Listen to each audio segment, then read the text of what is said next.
हिंदसदवंदियाणं तिहुवणहिदमधुरविसदवक्काणम् अन्तातीदगुणाणं नमो जिनाणं जिदभवाणं।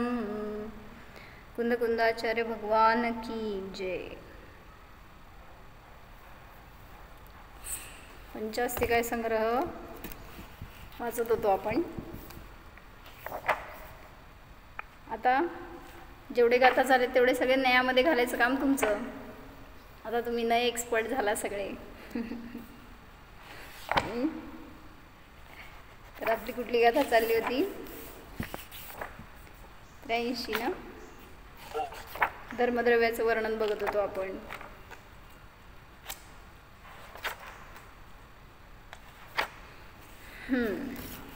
पाच अस्तिकाय आहेत। कुठले? जीव, पुद्गल, धर्म, अधर्म, आकाश। तर हे पाच अस्तिकाय बहुप्रदेशी द्रव्य आहेत म्हणून त्यांना अस्तिकाय असं नाव दिलं। कालद्रव्य एक प्रदेशी आहे म्हणून त्याला कालाणू म्हणलं जातं। तर हे 6 द्रव्य या विश्वामध्ये आहेत।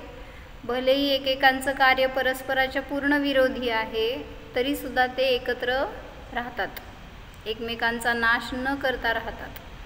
मी आज सकाळी पहाटे राजवार्तिकचं थोडंसं प्रकरण वाचलं, त्याच्यामध्ये खूप चांगलं शंका समाधान आलं।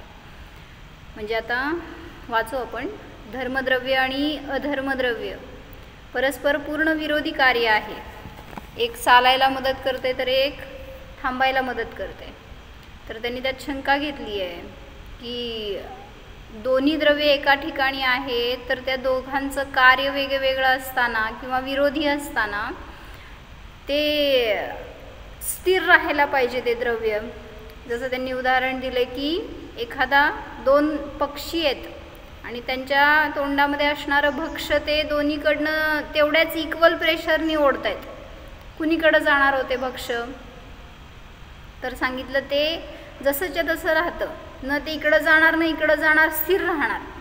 मग तसं त्यांनी विचारलं की धर्मद्रव्य काय करते? तुम्हाला चालवण्याचं कार्य करते, म्हणजे चालायला मदत करते, आणि अधर्मद्रव्य थांबायला मदत करते। मग दोघांचं इक्वल प्रेशर असताना त्यांनी विचारतायत की तुमचं गमनच होणार नाही, म्हणजे तुमच्यात क्रिया होणार नाही काय? असं त्यांनी चांगलं शंका समाधान घेतलंय। वाचू आपण ते। म्हणजे मला कशासाठी सांगायचं होतं की धर्मद्रव्य हे आत्ता आपलं धर्मद्रव्याचं वर्णन चाललं आहे, अजून आता याच्या पुढे येणार ते अधर्मद्रव्य आहे। तर 83 गाथा बघत होतो, वाचू एकदा। धम्मथिकायमरसम अवण्णगंधम असद्दमफासम लोगागाढं पुट्ठं पिहुलमसंखादियपदेशम। धर्मास्तिकाय अरस आहे, अवर्ण, अगंध, अशब्द, अस्पर्श स्वरूप आहे। लोकाकाशाला अवगाढ रूपाने व्याप्त करतं आणि त्याचे प्रदेश परस्पर स्पृष्ट आहेत। पिहुल स्पृष्ट आहेत म्हणत असताना काय सांगायचं आहे? खंड नाही आहे त्यांच्यामध्ये, अखंड आहेत। सर्व प्रदेश कसे आहेत? एकाला एक जॉईंट आहेत, म्हणजे ते खंडित नाही होत तर अखंड आहेत। पिहुल म्हणजे काय सांगितलं होतं? लक्षात आहे? निरंतर। पिहुल म्हणजे विस्तृत घेतलं होतं ना, विशाल। बरोबर। आणि पुट्ठ म्हणजे निरंतर घ्यायचं, ज्याच्यामध्ये अंतर नाही आहे, खंड नाही आहे। आणि कसं आहे तर असंख्यात प्रदेशी आहे। ह्याच्यात नाही लावून सांगा बघू आता। धर्मास्तिकाय अस्पर्श, अरस, अगंध, अवर्ण स्वरूप आहे। अभेदवृत्ती। बरोबर, निश्चयाचं कथन आहे ना। पुद्गल द्रव्य स्पर्श, रस, गंध वर्णवान आहे। ते पण अभेदवृत्ती येणार। म्हणजे तिथं आहे म्हटलं तरी पण त्याच्यात घालणारे, जसं जीवाचा पण स्वभाव आपण सांगतो ना कुठल्या गाथेमध्ये, अस्पर्श स्वरूप आहे, अगंध स्वरूप आहे, अवर्ण स्वरूप आहे। कुठल्या गाथेत सांगितलं?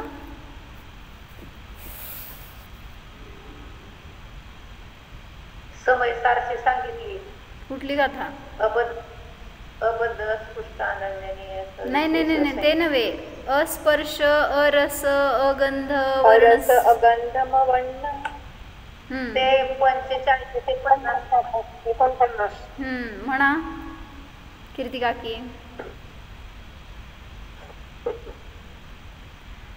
अरसमरुवमगन्धम् अवत्तं चेदनागुणमसद्दं जाण अलिङ्गगहनं जीवमणिदीठसंठाणम्.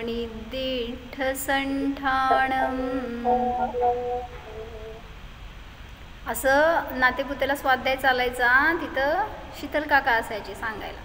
आणि ते असं सगळ्यांना विचारायचे, ही गाथा सांगा, ते श्लोक सांगा, हे सूत्र सांगा.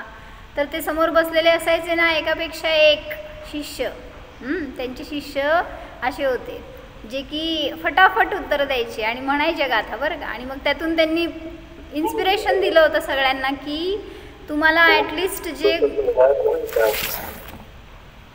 ज्या गाथा, जे काय श्लोक म्हणा, जे तुम्हाला जरा स्थिर करायला स्वभावामध्ये मदत करतात, त्यांचा जरा तुम्हाला ध्यानामध्ये उपयोग होतो, तर करा ना बाय हार्ट. त्याला जरा राहू दे ना चिंतनामध्ये सारखं सारखं, तर ते होऊन जातं पाठ. तर असं मी आता तुम्हाला एक एक विचारणार आहे, तर तुम्ही सगळे एक एक म्हणणार आहे बरं का. काय म्हणणार? कसं म्हणले, कसं ते समजायचं? कुठली गाथा सूत्र वगैरे आहे जे आपल्याला असं ध्यानासाठी उपयोगी आहे, तर त्याला तुम्ही सतत चिंतनात घ्या आणि थोडंसं पाठ करा, पर्पजफुली करा, इंटेन्शनली करा, पण करा त्याला. अन्य काहीतरी डोक्यात आपण साठा ठेवतो त्यापेक्षा हे चांगला आहे विषय. म्हणून त्यांनी असं म्हणायचे की सगळं ग्रंथ नाही पाठ करू शकत आपण, तर ठीक आहे, पण त्यातलं जेवढं इम्पॉर्टंट आहेत तेवढे तरी गोष्टी आपण धरायला पाहिजे. नाहीतर नुसतं ग्रंथ वाचले संपवले त्याच्यात काय अर्थ नाही ना. म्हणजे आपल्याला भावभासना होणार कशी. म्हणून एक एक जेवढे आपल्याला महत्त्वाचे वाटते तेवढे धरा, वाचा. जसं मी पण समयसार वाचत असताना मला जेवढ्या गाथा छान वाटत गेल्या तेवढ्या होत गेल्या पाठ. किंवा एक गाथा वाचायची, त्याचं सगळे पूर्ण टीका होईपर्यंत, त्याचं काय प्रवचन वाचेपर्यंत ती गाथा रोज म्हणायची. दिवस रात्र कधी असेल ती होऊन जाती पाठ. कारण इतर काहीतरी डोक्यामध्ये आपण विचार करणार त्यापेक्षा हे चिंतन चांगलं आहे. आणि असं रोज सगळ्या गाथा आवडत गेल्या मला. आणि ते 1-2 करायच्या होत्या, त्या जेवढ्यापर्यंत झाल्या तेवढ्यापर्यंत झाल्या. मला काय सांगायचं होतं, कशासाठी गेलो. जीवाचा स्वभाव अस्पर्श रसगंध वर्ण स्वरूप आहे. कुठला नाही आहे?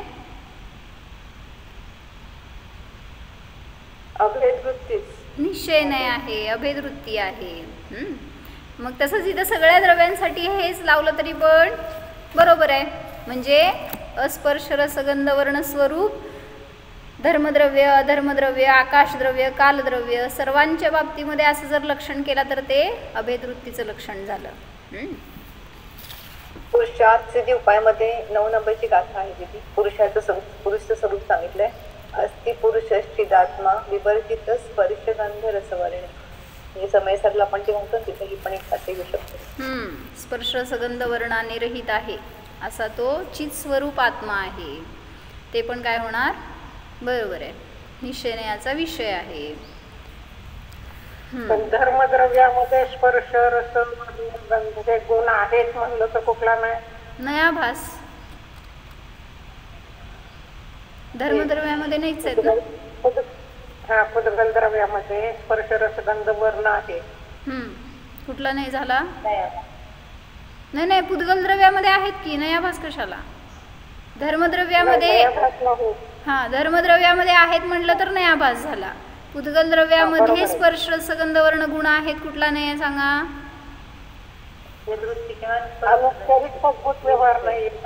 बरोबर आहे. आणि आपल्या इकडचं 7 नंबरच्या 8 मधल्या 4 नयात कुठे येणार?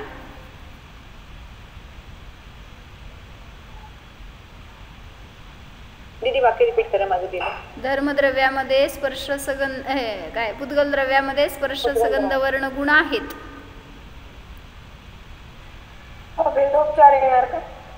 कुठलं अभेदोपचार अभेदोपचार नाही, नाही भेदोपचार येणार.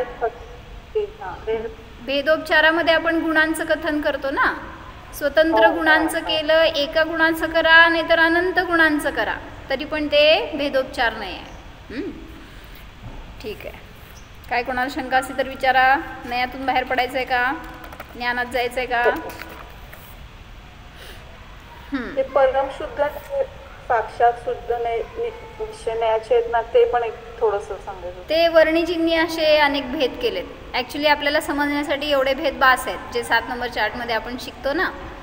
फार सूक्ष्मतेने जायचं असेल तर नयचक्रमध्ये वर्णन आहे. परत ते वर्णिजींच्या प्रवचनांमध्ये पण सप्तदशांगीमध्ये वगैरे पण त्यांनी अनेक प्रकारांनी नय सांगतात.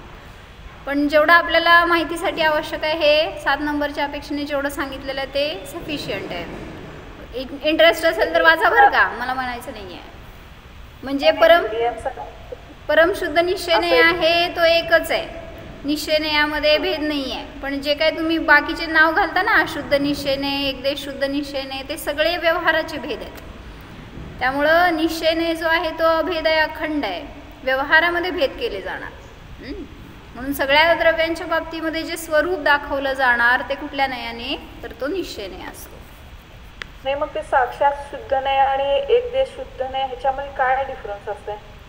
साक्षात वगैरे मला माहित नाही काय नाव आहे त्याचं आता.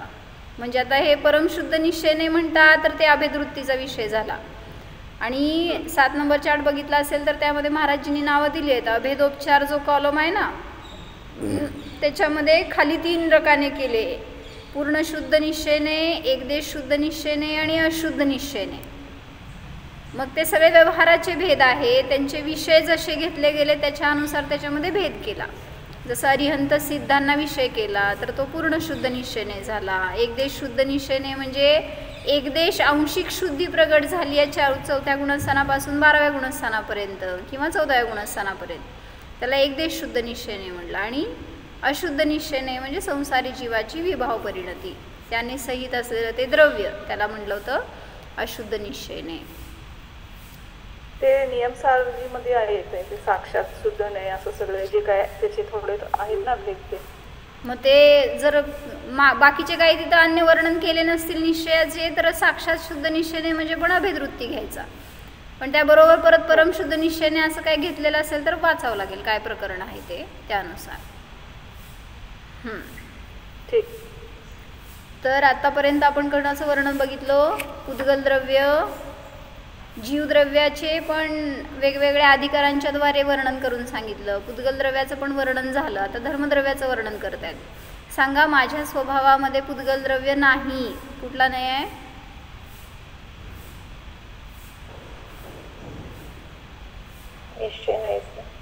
घाबरताय का काय?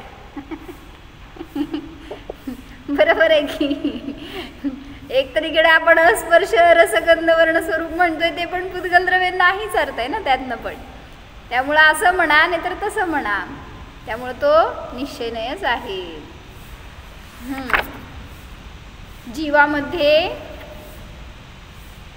उपयोग, मूर्तिक, स्वदेह परिमाण आदी अधिकार आहेत. कुठला नाही आहे? अभेद उपचार नाही, सॉरी काय वाक्य माझं?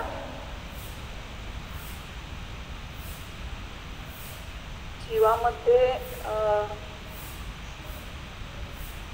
अमूर्तिक, उपयोगमय, स्वदेह परिमाण, कर्ता, भोक्ता हे अधिकार आहेत. भेदोपचार. हां, का बरं? भेद करून सांगितलं. हां, गुणांचं वर्णन केलं आणि भेद रूपाने सांगितलं, त्यामुळे तिथं काय होणार? भेदोपचार नाही होणार. धर्म म्हणा नाही तर गुण म्हणा, सगळं एकच झालं ना. कर्ता कसं घेतला? कर्ता सगळे आपण अधिकार घेतलेत ना ह्याच्यामध्ये. 9 अधिकार घेतलेत द्रव्यसंग्रहाच्या 3ऱ्या गाथ 2ऱ्या गाथेमध्ये. तर ते एकापेक्षेने जीवाचे धर्म म्हणून सांगितलेत. ॲक्च्युली कर्ता, स्वभावाचा कर्ता म्हणलं तर एका विवनी कर्ता म्हणलं जाईल, एका विवनी अकर्ता म्हणलं जाईल, असं तिथं पण. असंच मला एक शंका होती तुमच्यासाठी, म्हणजे माझ्या डोक्यातला किडा मी तुमच्या डोक्यात घालते.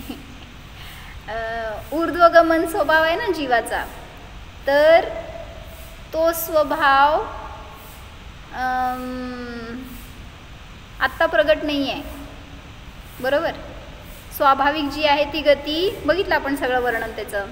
ऊर्ध्वगमन हा जीवाचा स्वाभाविक, तिकडे जाऊ नका, ते घ्या तिथे आहे चटे. तर ऊर्ध्वगमन जेव्हा स्वभाव व्यक्त कधी होतो, जेव्हा आठी कर्मांचा अभाव झाला त्यावेळेस तो स्वभाव व्यक्त होतो आणि मग तो सिद्धशिलेला जातो. तर आत्ता वर्तमानामध्ये आपल्याजवळ ऊर्ध्वगमन आहे की नाही, ऊर्ध्वगमन स्वभाव आहे की नाही.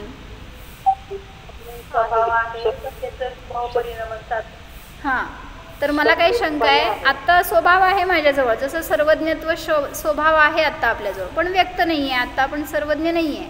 तसंच ऊर्ध्वगमनसुद्धा स्वभाव आत्ता आहे आपल्याजवळ, पण तो व्यक्त नाही आहे.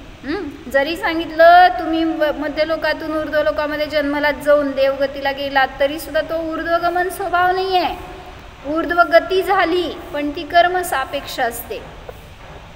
जरा असं समजतंय का मी काय सांगायला? माझ्यासोबत राहावा म्हणजे जरा प्रकरण चांगलं वाटलं होतं म्हणून शेअर करते की जो स्वभाव आहे तो झाकलेला नसतो, आणि झाकलेला असेल तर त्याच्यावर ते आवरण सांगायचं मला काय आहे ते. जसं आपण प्रतिजीवी गुण कशाला म्हणतो? अनुजीवी. हां, प्रतिजीवी गुण म्हणजे काय? कर्माच्या अभावाची प्रगती. हां, निमित्त म्हणा. अघाती कर्माच्या अभावाचं निमित्त असताना जे व्यक्त होतात त्यांना म्हणायचं प्रतिजीवी गुण. जसं की अगुरुलघुत्व, सूक्ष्मत्व, अवगाहनत्व आणि अव्याबाधत्व. तर हे 4 अघाती कर्मांच्या अभावामध्ये प्रगट झालेले गुण आहेत त्याचं निमित्त असताना. तर मला म्हणायचं आहे की जे गुण व्यक्त नसतात आत्ता आहेत तुमच्यामध्ये, ती शक्ती आहे, ते गुण आहेत, पण ते आत्ता व्यक्त नाही आहेत, म्हणजेच काय हो, त्याच्यावर आवरण आहे काय ना काय. सर्वज्ञत्व शक्ती आत्ता व्यक्त नाही आहे म्हणजे कुठलं आवरण आहे?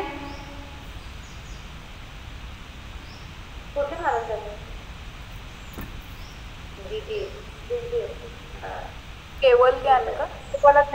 आवरण ज्ञानावरण आहे, बरोबर. माझ्यासमोर बसा की सुजाता काकी, योगिता ताई बसा समोर माझ्या, व्हिडिओ ऑन करा. कीर्ती काकी येत आहे तुम्हाला?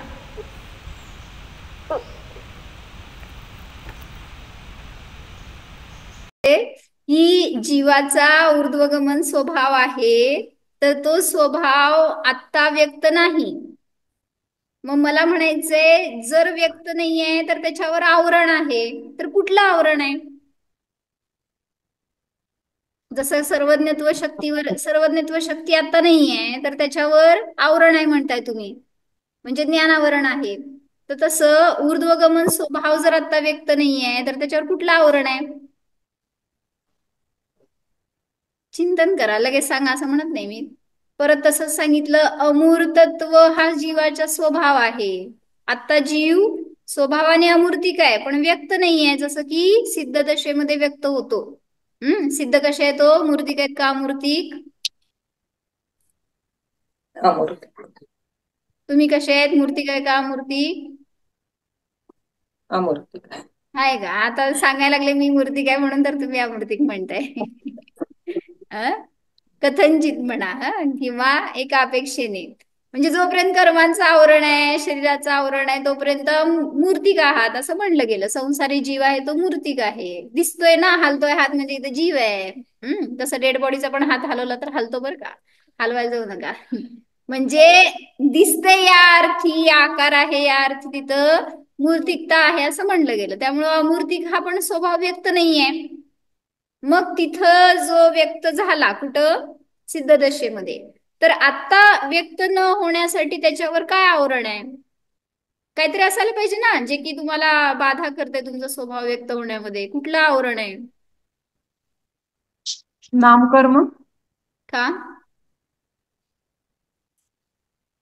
नामकर्मामुळे शरीर वगैरे त्याच्यात अडकलोय. म्हणजे असं मी पण तेच लावलं की शरीर नाम कर्म किंवा गती नाम कर्म, त्याच्या निमित्तात जीव शरीरात आहे, त्या कर्मात आहे, त्यामुळं मूर्तिकता आहे. आणि मग त्याचा अभाव झाला असताना अमूर्तिक दशा व्यक्त होते. तसं इथे सांगा मला, ऊर्ध्वगमन स्वभाव व्यक्त होण्यामध्ये कोण बाधक आहे, कुठलं कर्म आहे?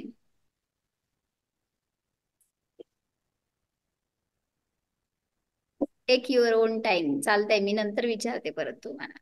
हम्म. हा, तर काय सांगत होते मी त्याच्या आधी? सगळे जे गती नाम अधिकार. कर्म हं? दिलं धर्मद्रव्य का? त्या गतीत दिले ना, 2-3 भेद दिलेत ना. गती नाम कर्मामध्ये येईल का? कशाचे आहेत भेद? गती नाम कर्मामध्ये कसं येणार? नाही, मग ते भेद कशाचे आहेत? ला गोमूत्राप्रमाणे, कशाप्रमाणे जीवाचं गमन कसं होतं, 3 लोकात दिलंय ना ते. की तुम्ही कुठल्या मला कर्माचं विचारताय का आहे? सांगताय ते सांगा पहिल्यांदा. मला आठवण करून द्यायसाठी मदत घेतली. म्हणजे मी ऑलरेडी पेचात आहे, त्यामुळे तुम्ही मला बाहेर काढणार आहे. तुम्ही विचार करा आणि सांगा, चालतंय. हं? ठीक आहे, चला. तर काय सांगत होते मी? पुद्गलाचे कुठलेही धर्म माझ्यामध्ये नाहीत असं म्हटलं तरी सुद्धा तो पुद्गलाचे स्पर्श सगंध वर्ण नाहीत किंवा मी अस्पर्श रसगंध वर्णवाला आहे हे म्हणणं निश्चयने याचं कथन झालं. जीवामध्ये आनंद गुण आहे असं म्हटलं तर व्यवहार नाही का निश्चय नाही आहे? जीवामध्ये आनंद गुण आहे, कुठला नाही आहे? व्यवहार नाही. लगेच विस्कटलात की नाही? परफेक्शन बघू दे की मला तुमचं. हा, कुठला नाही आहे हो? व्यवहार नाहीच की, एकच गुण सांगितला ना. हा, थांबा की ते सगळे कसे शंकित आहेत बघा की अजून. म्हणजे गुण सांगितलाय, गुणवाला नाही सांगितलं. माझ्यामध्ये गुण आहे असं म्हणत असताना व्यवहारच आहे तो, भेद करून सांगितलं तर. अखंड सांगितलं तर निश्चय नाही आहे. भलेही माझ्यात तो आनंद गुण आहे म्हणले, निश्चय नाही आणि काय म्हणणार हो? नाही, निश्चय मी नाही. आनंद गुणवाला आहे. आनंद गुणवाला मी असं म्हणलं तर निश्चय नाही झाला, आणि माझ्यामध्ये आनंद गुण आहे म्हणलं तर व्यवहार नाही झाला. तसंच माझ्यामध्ये स्पर्श गुण नाही, कुठला नाही? वेदोपचारच झाला. व्यवहार व्यवहार नाहीच नाही. आहे, भेदोपचारच आहे. व्यवहार नाही. आहे म्हणून सांगा नाहीतर नाही म्हणून सांगा, जे काय खंड करून भेद करून सांगणार तर तो व्यवहार नाही झाला. तर धर्मद्रव्याचं वर्णन बघायचं होतं आपल्याला. आम्ही थोडस राजवार्तिक च्या मध्ये आधाराने वाचलं होतं. काय म्हणताय? राजवार्तिक मधलं वाचत होतो. राजवार्तिकचं जरा मोठं प्रकरण आहे, बघू. पहिल्यांदा हे घेऊ, किती वेळ पुरतंय माहित नाही. म्हणजे नियमसार मध्ये 30 नंबरची गाथा आहे. नियमसार असेल तर घ्या तुमच्याकडं. नियमसार मध्ये त्यांनी धर्मद्रव्याचं वर्णन करत असताना 30 नंबरची गाथा घेतली आहे, बघायचंय. गमन निमित्तम धम्मम मधम्मम ठिदी जीव पुग्गलाणं च अवगहणं आयासं जीवादि संवदवाणं. काय सांगितलं? धर्मद्रव्य गमन निमित्तम अधम्मम ठिदी निमित्तम जीव पुद्गलाणं च, जीव आणि पुद्गलासाठी गमनामध्ये निमित्त धर्मद्रव्य आणि स्थितीमध्ये निमित्त धर्मद्रव्य आहे. जीवादी संवदवाणम अवगहणम आयासम निमित्तम, जीवादी सर्व द्रव्यांच्या अवगाहनेमध्ये आकाश द्रव्य निमित्त आहे. असं सांगितलंय, पण त्यामध्ये जर असं खुलासा घेतलाय जो ते वाचते मी. घेतली होती का ही गाथा आपण? थोडस वाचलं होतं, अजून एकदा घेऊ. धर्मास्तिकाय बावड़ी के पानी की भांति स्वयं गति क्रिया रहित है. बावड़ी के पानी मतलब प्रगतिदायी बावडीचं पाणी म्हणजे विहिरीचं पाणी. मग विहिरीचं पाणी आणि धर्मद्रव्याचा काय संबंध? धर्मद्रव्य गमनामध्ये निमित्त सांगितलं तसं आणि विहिरी आहेत. हा, धर्मद्रव्याचं कार्य काय? गमनामध्ये निमित्त ना. असू दे की, पण इथं बावडीचं पाण्याचा धर्मद्रव्याशी काय संबंध? त्यांचं वाक्य वाचा की. हा, विहिरीचं धर्मास्ती पाणी काय? बावड़ी के पानी की भांति स्वयं गति क्रिया रहित है. विहिरीचं पाणी पुढे गती करू शकत नाही ना. नाही विहीर. तसं तेवढ्या धर्मद्रव्य ह्याच्यातच असतं. म्हणजे जसं विहिरीचं पाणी स्थिर आहे, त्या विहिरीतच आहे, तसं धर्मद्रव्य काय सांगितलं? पूर्ण लोकाकाशामध्ये आहे, ते स्थिर आहे, गमन करायला मदत करतं, पण ते स्वयं गमन करत नाही, म्हणून गतिक्रिया रहित असा शब्द वापरला. जसं त्या विहिरीतलं पाणी हे गतिक्रिया रहित आहे, तसंच धर्मद्रव्य सुद्धा गतिक्रिया रहित असतं. उदाहरण एक देश लावा, ते बावडीतलं पाणी त्यामध्ये उलाढाल होईल, खालीवर होईल, खालनं झरे आले तर वर येईल, खाली जाईल वगैरे, अशी हालचाल होईल. पण धर्मद्रव्य स्वयं पूर्णतः गतिरहित आहे, त्याच्यामध्ये कुठल्याही प्रकाराने गती नसते. मात्र 5 ह्रस्व अक्षरों के उच्चारण जितनी जिनकी स्थिति है, जो सिद्ध नाम के योग्य है, जो 6 अपक्रम से विमुक्त है, अपक्रम यानी 6 दिशाओं में गमन, उससे रहित है, जो मुक्ति रूपी सुलोचना के लोचन का विषय है, अर्थात जिन्हें मुक्ति रूपी सुंदरी प्रेम से निहारती है, जो त्रिलोक रूपी शिखरी के शिखर है, जिन्होंने समस्त क्लेश के घररू पंचविध संसार को दूर किया है, जो पंचम गति की सीमा पर है, ऐसे अयोगी भगवान को स्वभाव गति क्रिया रूप से परिणमित होने में स्वभाव गति क्रिया का हेतू धर्म है. एवढ्या सगळ्यातनं सांगायचं काय? फक्त त्यांना विद्याकाकी काय सांगायचंय? फक्त की जे धर्मद्रव्य आहे ते स्वभाव गतिक्रियेमध्ये पण मदत करतं आणि विभाव गतिक्रियेमध्ये पण मदत करतं. कोणाची स्वभाव गतिक्रिया? जे जीव मुक्त होत आहेत, सिद्ध दशेला जात आहेत, तर त्यांच्या गमनामध्ये पण धर्मद्रव्य मदत करतं.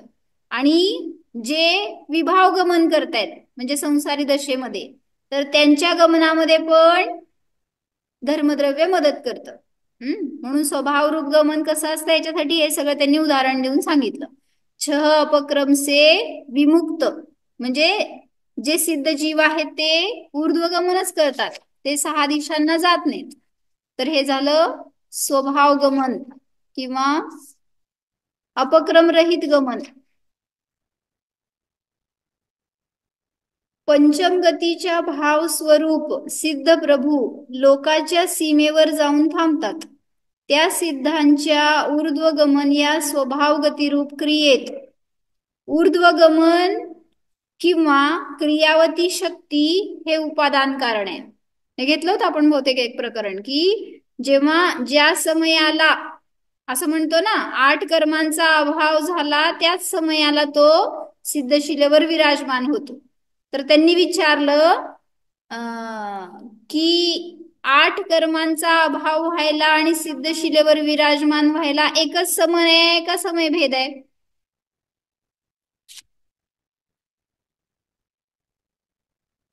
एकच समय. मग 8 कर्मांचा अभाव इथं झाला का सिद्धशिलेवर झाला?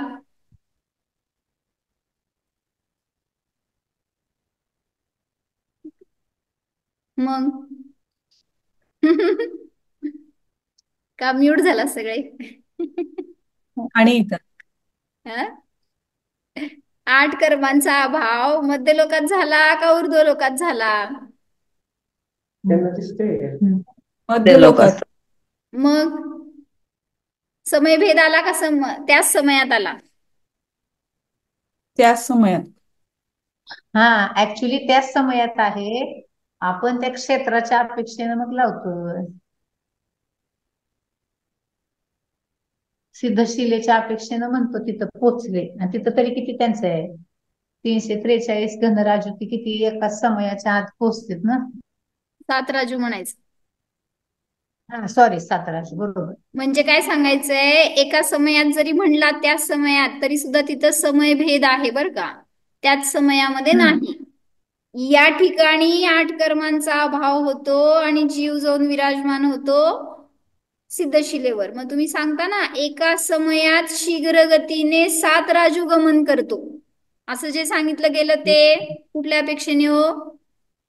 म्हणजे समजून घ्या, तिथं एक समयाचं अंतर आहे, त्याच समयात असं म्हणणं हे उपचार आहे, म्हणजे किंवा काय म्हणायचं, म्हणलं जाईल तसं. पण समय भेद आहे की नाही, तर एका समयामध्ये गमन होतं. म्हणूनच त्यांनी घेतलं इथं की जे काय धर्मद्रव्याचं कार्य आहे ते स्वभाव रूप गमनामध्ये पण कारण आहे आणि विभाव रूप गमनामध्ये पण कारण आहे. काय म्हणले रुपाली, सांग काय कळलं?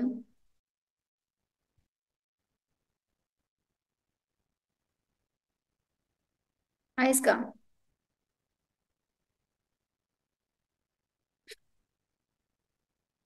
अयो कोण आहे ते?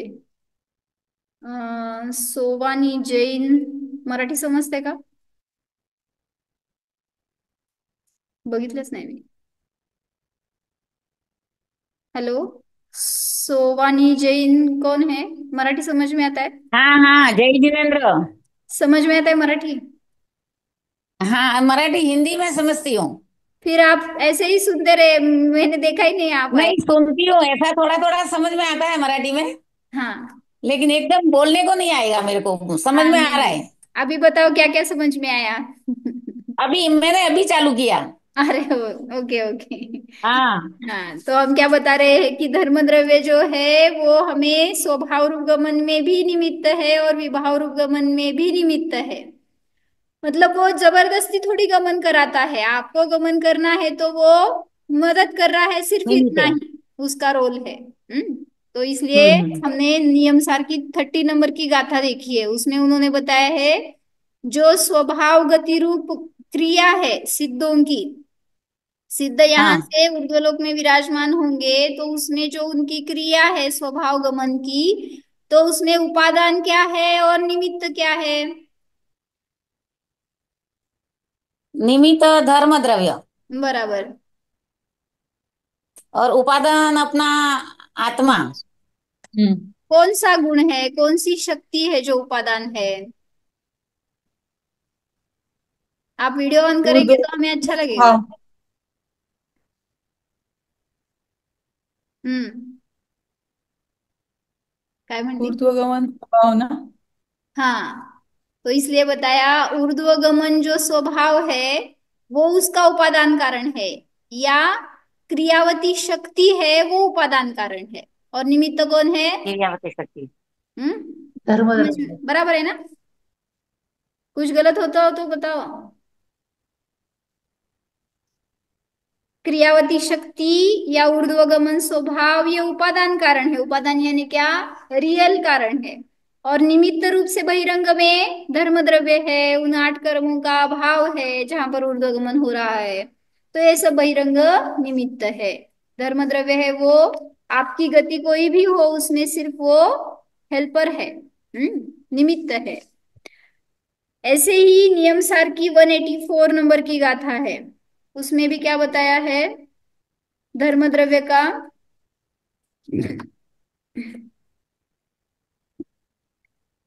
धर्मद्रव्य कहाँ तक है इसके लिए बताया है अगर नियम सार तो देखो, जहां तक धर्मास्तिकाय है वहां तक जीवों का और पुद्गलों का गमन जान, धर्मास्तिकाय के अभाव में उससे आगे वे नहीं जाते। जहां तक धर्मास्तिकाय है वहां तक गमन है, उससे आगे जीव और पुद्गल या किसी का भी, अभी जीव और पुद्गलों में ही क्रियावती शक्ति है तो उसी में गमन होता है। तो जहां तक धर्मास्तिकाय है वहां तक इन दोनों का गमन है, उससे आगे गमन नहीं होता। नहीं, यहाँ सिद्ध क्षेत्र से ऊपर जीव पुद्गलों के गमन का निषेध किया है। कहाँ है सिद्ध क्षेत्र समेत शिखर जी? अपना शुद्ध आत्मा ही. हा थांब जरा, इथं आता लौकिक व्यवहार चाललाय की. सिद्ध क्षेत्र कहाँ है? लोकाकाशाच्या एकदम वरच्या भागात। हाँ, तनुवात वाले बोलते ना, तो वो सिद्ध क्षेत्र लेना है, जहां से सिद्ध हुए वो सिद्ध क्षेत्र नहीं। जैसे आप बता रहे हैं सदमेत शिखर जी या ऐसे यहाँ पे देशभूषण कुलभूषण मुनि गए कुंतलगिरी, ऐसे नहीं, वो सिद्ध क्षेत्र नहीं।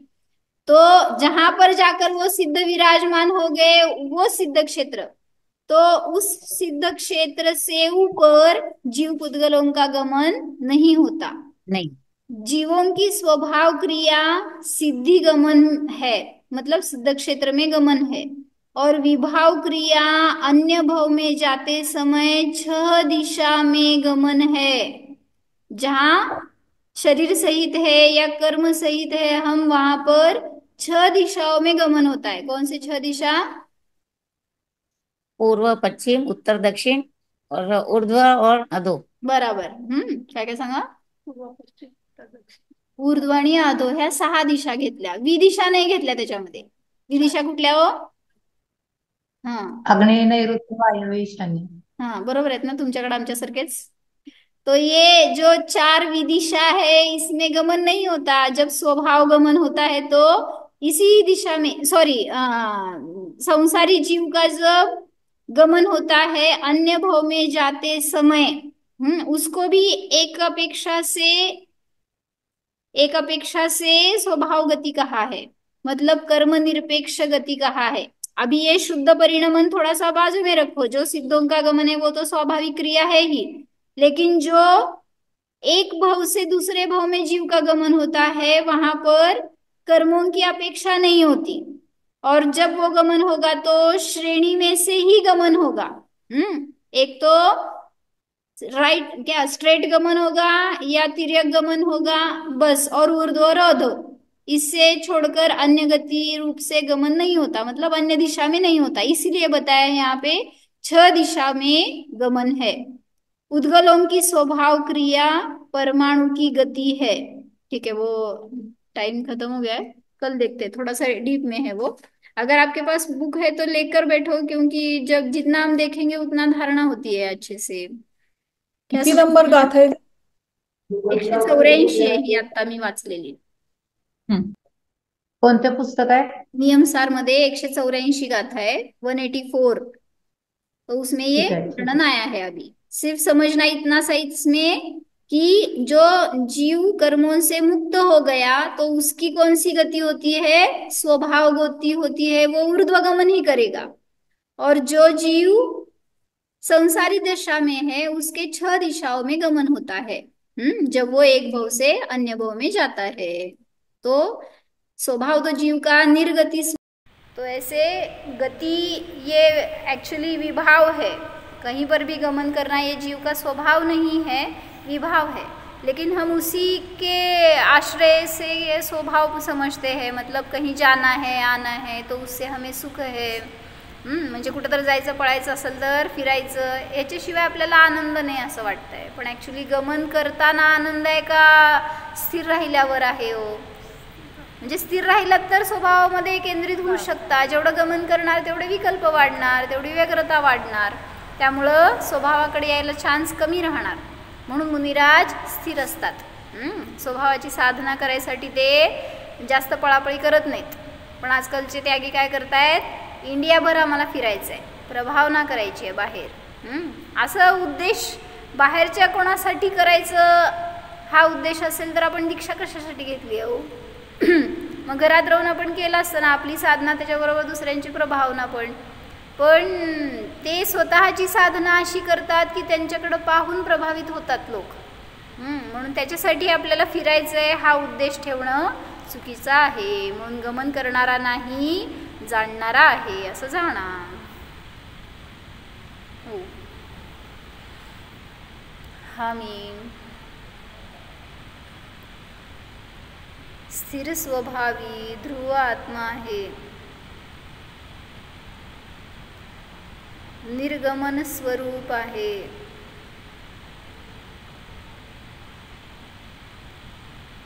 कर्मनिरपेक्ष आहे। मी म्हणजे धर्मद्रव्य नाहीच, धर्मद्रव्य म्हणजे मी नाहीच, धर्मद्रव्याचा हा मी जीव जाणणारा मात्र आहे, ज्ञाता मात्र आहे. धर्मद्रव्य भिन्न आहे, मी जीव भिन्न आहे. भावभासना करा. ज्ञायक स्वरूपोऽहम्, निश्चल स्वरूपोऽहम्. ओम